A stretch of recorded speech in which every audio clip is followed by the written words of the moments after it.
Good day, YouTube. This is Josh, FJ55 Iron Pig. Thank you for clicking on the video as always. I made a statement that I might read a book or do something to that effect, and a subscriber that I like speaking with and reading his emails and his comments, very insightful, had the suggestion to don't read the whole book, but read a passage out of it and kind of give your thoughts on the book. Kind of like a mini review in a sense. At least that's the way I took it. So the first book I want to do was a book that took me by surprise. I had read this story by Jon Krakauer.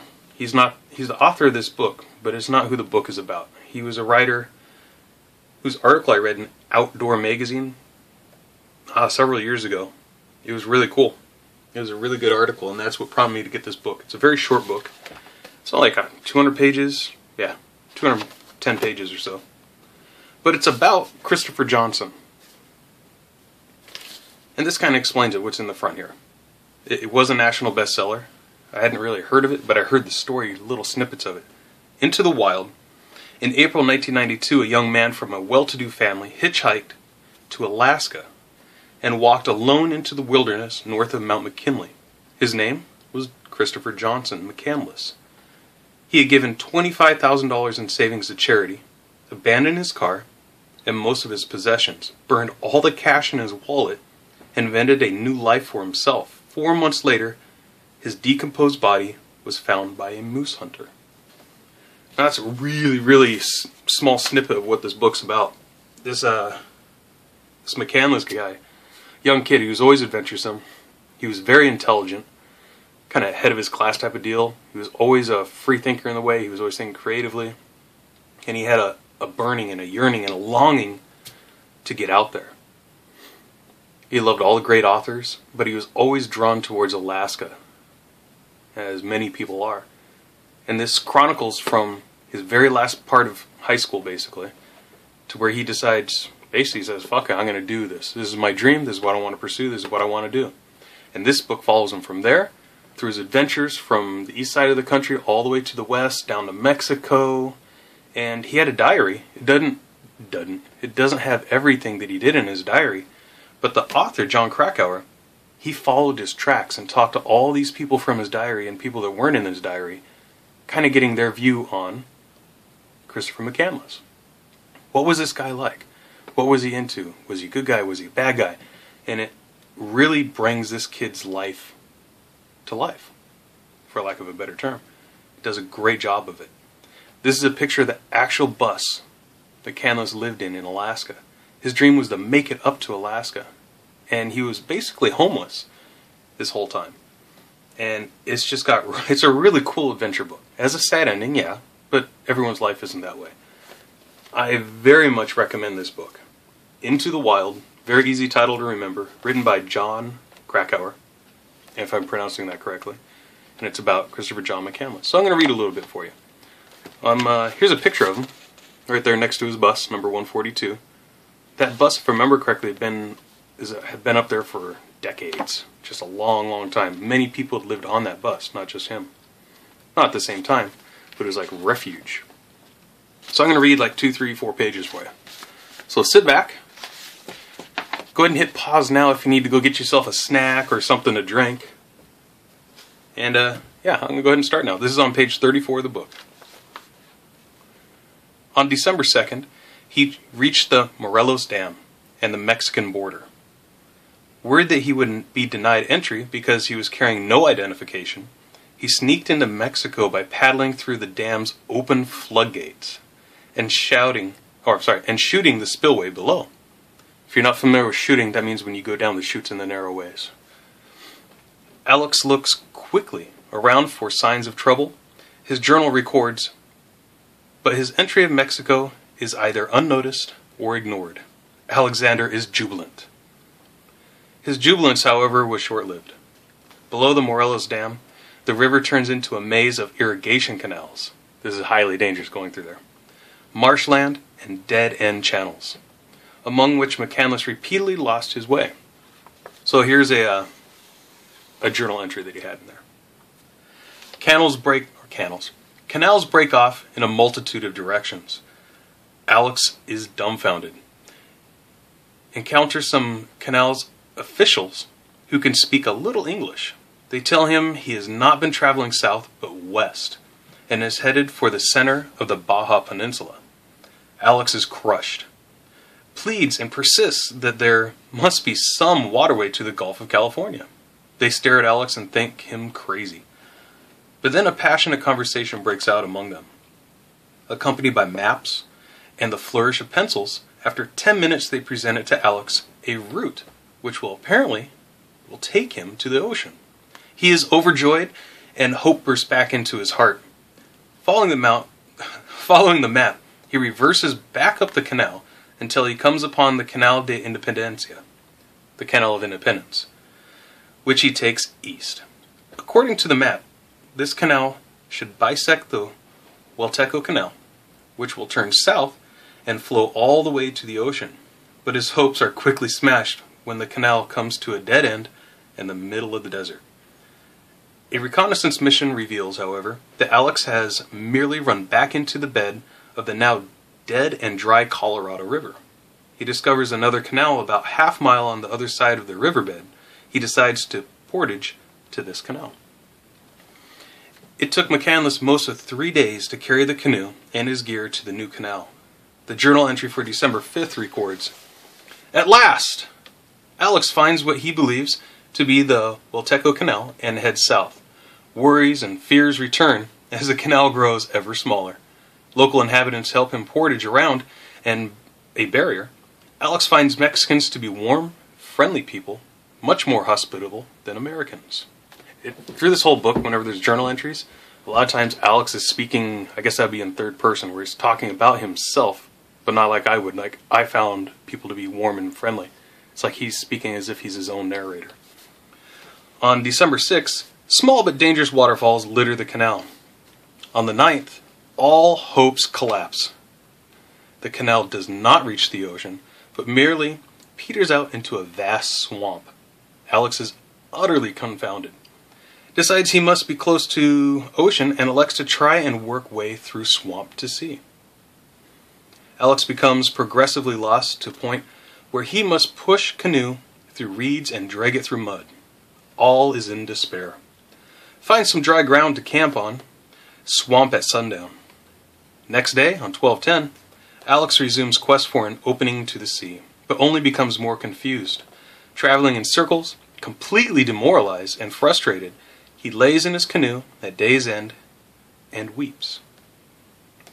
But then, by fantastic chance, he comes upon Mexican duck hunting guides who can speak English. He tells him his story and his quest for the sea. They say there is no outlet to the sea. But then one among them agrees to tow Alex back to the base camp behind a small motor skiff and drive him and the canoe in the bed of a pickup truck to the ocean. It is a miracle. The duck hunters dropped him in El Golfo de Santa Clara, a fishing village on the Gulf of California. From there, McCandless took to the sea, traveling south down the eastern edge of the Gulf. Having reached his destination, McCandless slowed his pace, and his mood became more contemplative. He took photographs of a tarantula, plain of sunsets, windswept dunes, the long curve of empty coastline. The journal entries become short and perfunctory. He wrote fewer than 100 words over the month that followed. On December 14th, wary of paddling, he hauled the canoe far up the beach, climbed a sandstone bluff, and set up camp on the edge of the desolate plateau. He stayed there for 10 days, until high winds forced him to seek refuge in a cave midway up the precipitous face of the bluff, where he remained for another 10 days. He greeted the new year by observing the full moon as it rose over the Gran Deserto, the Grand Desert. Oh, it says right there, the Great Desert. 1,700 square miles of shifting dunes, the largest expanse of pure sand desert in North America. A day later, he resumed paddling down the barren shore. Now, his journal entry for January 11th, 1991 begins a very fateful day. After traveling some distance south, He beached the canoe on a sandbar far from the shore to observe the powerful tides. An hour later, violent gusts started blowing down from the desert, and the wind and tidal rips conspired to carry him out to sea. Now keep in mind, he's in a canoe. The water by this time was a chaos of whitecaps that threatened to swamp and capsize his tiny craft. The wind increased to gale force. The whitecaps grew into high-breaking waves. In great frustration, the journal reads, he screams and beats canoe with oar. The oar breaks. Alex has one spare oar. He calms himself. If loses second oar, is dead. Finally, though, extreme effort and much cursing, he managed to beach canoe on jetty and collapse exhausted on sun at sundown. This incident led Alexander to decide to abandon canoe and return north. This kid, through this entire book, all his adventures, he had so many times to die when he probably should have died. It's pretty cool. I'll keep reading. On January 16th, McCandless left the stubby metal boat on a hammock of dune grass southeast of El Golfo de Santa Clara and started walking north up the deserted beach. He had not seen or talked to another soul in 36 days. For that entire period, he subsisted on nothing but 5 pounds of rice and what marine life he could pull from the sea. An experience that would later convince him he could survive on similarly meager rations in the Alaska bush. This is all before he ever made it to Alaska. He was back at the United States border on January 18th, caught by immigration authorities trying to slip into the country without ID. He spent a night in custody before concocting a story that sprang him from the slammer, minus his .38 caliber handgun, a beautiful Colt Python, to which he was much attached. McCandless spent the next 6 weeks on the move across the Southwest, traveling as far east as Houston and as far west as the Pacific coast. To avoid being rolled by the unsavory characters who ruled the streets and freeway overpasses where he slept, he learned to bury what money he had entering a city, then recovered on the way out of town. On February the 3rd, according to his journal, McCandless went to Los Angeles to get an ID and a job, but feels extremely uncomfortable in society now and must return to road immediately. Now, 6 days later, camped at the bottom of the Grand Canyon with Thomas and Karen, a young German couple who had given him a ride, he wrote, "Can this be the same Alex that set out in July 1990? Malnutrition and the road have taken their toll on his body, over 25 pounds lost, but his spirit is soaring." On February the 24th, 7.5 months after he abandoned the Dachshund, McCandless returned to try to wash. The Park Service had long since impounded the vehicle, but he unearthed his old Virginia plates, SJF 421. And of course a few belongings he buried there. Then he hitched to Las Vegas and found a job at an Italian restaurant. Alexander buried his backpack in the desert on 2/27 and entered Las Vegas with no money and no ID. The journal tells us he lived on the streets with bums, tramps, and winos for several weeks. Vegas would not be the end of the story, however. On May the 10th, Itchy Feet returned, and Alex left his job in Vegas, retrieved his backpack, and hit the road again. Though he found that if you are stupid enough to bury a camera underground, you won't be taking many pictures with it afterwards. Thus, the story has no picture book for the period May 10th, 1991 through January the 7th, 1992. But this is not important. It is the experiences, the memories, the great triumph of joy of living to the fullest extent in which real meaning is found. God is great to be alive. Thank you. Thank you. Then it carries on where he's in Bullhead City. That's all I'm going to read. It's a good book, and Jon Krakauer does a really good job of piecing together a hodgepodge of information and makes it linear and easy to read. It's a very quick read if you're into reading. And when I worked at Chipotle as a manager of a restaurant, there was a high school kid that came in just about every day and always got steak tacos. No guacamole, just steak tacos, hot sauce, and a little bit of cheese, and his free soda. He read this book, and he had actually told me about it. And he decided to try and do this. So from Colorado, he jumped the trains with a bunch of hobo friends he had, that he made, and And he was gone for months, and I thought I'd never see him again. He came back in almost a year later. Of course, he was emaciated, lost tons of weight, but he had the biggest smile on his face when I saw him. He told me a few of his adventures he had. He said he had a great time, that he, of course, almost died a couple times when he fell off the train, which, I don't know, that'd be crazy. And of course, I bought him his tacos for him, but he was just a really cool kid. Never saw him again after I saw him that one last time. But just thought I'd share Into the Wild by Jon Krakauer. Check it out. Christopher McCandless had quite the life experience after he was done with school. Thank you very much for watching. If you'd like to hear more, please put it down in the comments and let me know. You have a really good day.